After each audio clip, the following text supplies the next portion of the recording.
Hey guys, this is a video in my TI-30XS Multiview tutorial series.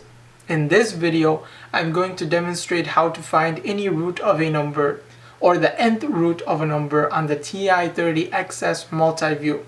It's going to be a simple and short video. Without further ado, let's get to it. If you want to find the square root of a number, it's quite simple.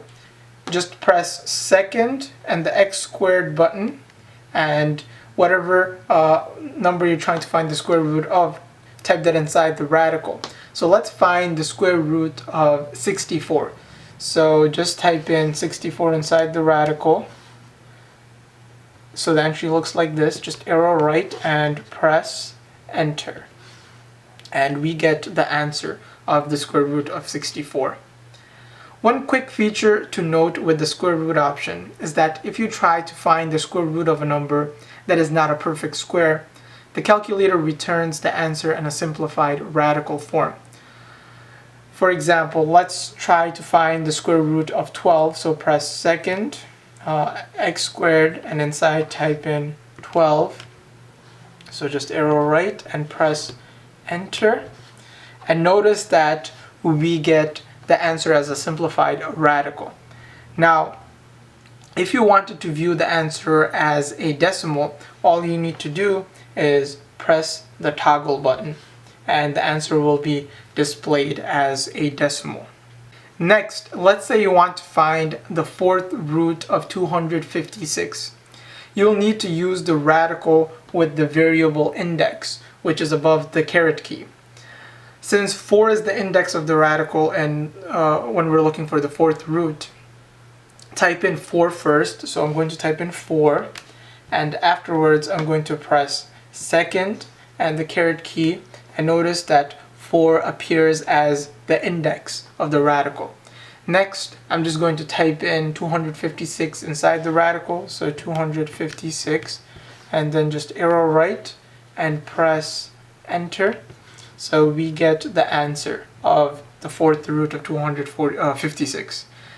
The calculator does not simplify the radical in the variable index form.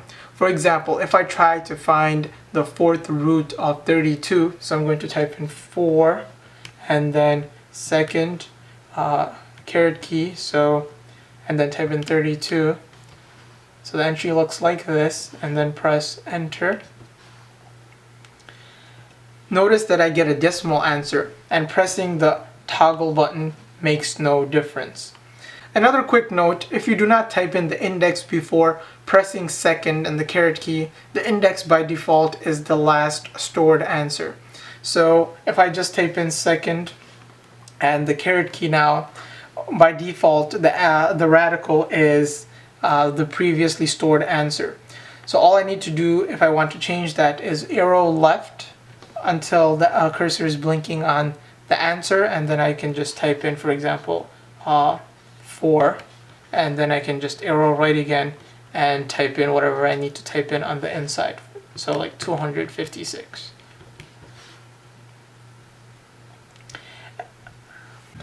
If you intend to use a radical as part of a longer computation, I recommend using parentheses around the outside of the radical just to avoid any sort of confusion.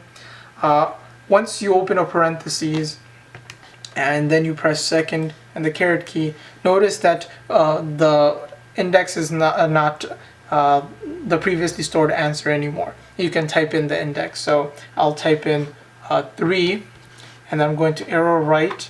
When the cursor is inside the radical, I'm just going to type in 27, and then I'm going to arrow right again, and then just close the parentheses, and then I'm going to add 5 to this.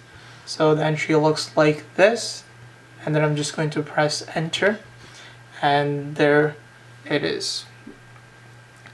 There you have it. I hope this video helps in some way. As always, if you have any questions, feel free to leave them in the comment section. I'll try my best to help. If you haven't already, please subscribe. Check out other videos on my channel, especially the graphing and scientific calculator tutorial series. Until next time, take care guys.